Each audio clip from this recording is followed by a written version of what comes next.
Harsh criticism from former Federal Reserve Chairwoman Janet Yellen over the president's knowledge of the economy. Roll tape.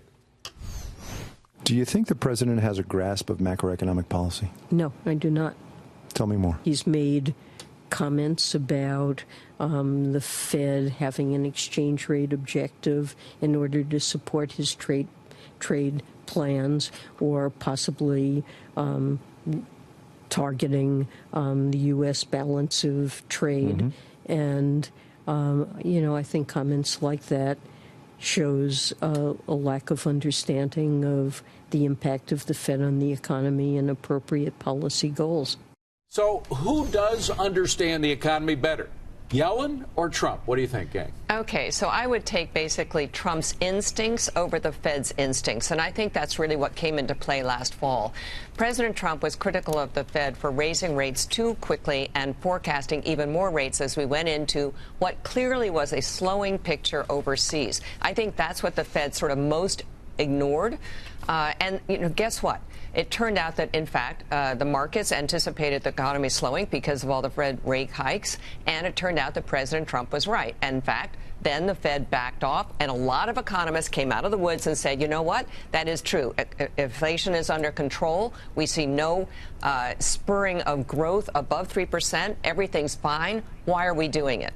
Yeah, I thought the Fed was off when they did quantitative easing the third time. I also didn't think we needed 9 straight rate hikes. So to me, there's definitely issues with the Fed. With respect on economics, I also don't think that when the president says that a trade deficit is our losses, and when he doesn't realize tariffs are taxes, those things I have issue with as well. So we can all learn from some of the mistakes. I think we can debate, back and forth on who's right, the president versus the Fed. I actually just take a lot of issue with the way that the way Yellen conducted herself in the interview. It was surprising to me. I mean, listen, there's a long American history of presidents and their Fed chairs not getting along, getting into very heated arguments. They've never done it on Twitter, of course.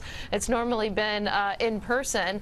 But to give the interview where she was clearly going after the president's intellect, his understanding of economics, it just plays into that narrative that I think really irritates a lot of people around the country who may or may not have voted for the president, when it's that continual talking. When you talk down to him like that, you're talking down to millions and millions of people who voted for him. And I think that the way that she conducted herself in that interview, it was beneath the office that she previously held. The Fed was too easy, enabling the real estate bubble, which crashed the bubble. Bernanke and Yellen missed the bubble, got everything wrong, takes rates down to 0% for 8 years, creating another asset bubble, screwing the savers of this great country of ours. And she's trying to tell us who knows what on the economy. I don't think so. We should have been abolishing the Fed a very long time ago. They continue to interfere, manipulate, and rig interest rates in order to do their bidding. And all it's done is enabled $22 trillion of our debt that I don't think will ever be paid back, and hopefully does not blow up one day. I do think it's interesting to look at the Fed over a long spectrum. I think it's been in business for 105 years. Only once, according to some people who follow these sorts of things, has the Fed been able to slow the economy without causing a recession. That is to say, follow its mandate, which is to basically provide jobs and control inflation. They have not been particularly successful in that over time. So it is amazing that we give them so much latitude and power in trying to direct our economy. Some people think that's a mistake. And if we could pull back just a second here, what you have is a pure academic, Janet Yellen, and a pure businessman, Donald Trump. No wonder they have disagreements. I mean, and frankly, for my money, I mean, the American people elected a guy who was a businessman. They said, we've had it with academics. We had President Obama as an academic. We weren't satisfied with the job he did with the economy. Are we going to take advice from an academic on how to make the economy even better than it's become? Yeah, I think that's the question. I mean, does it, knowing economic theory and every in and out of microeconomics, really make you a better judge of what to do about the economy? Not necessarily.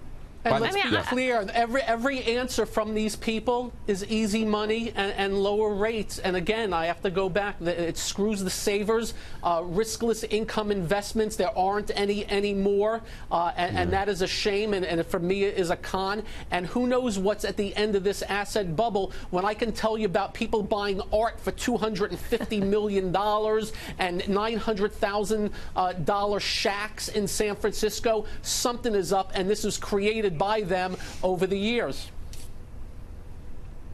Morgan, you wanted to get in. Go ahead. Oh, thank you.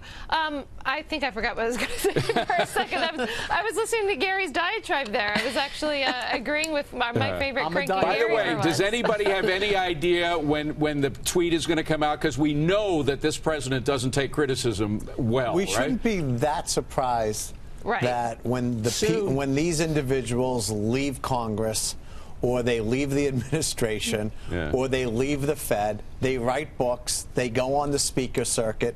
If they don't have something that's newsworthy to say, they are not being hired. All right.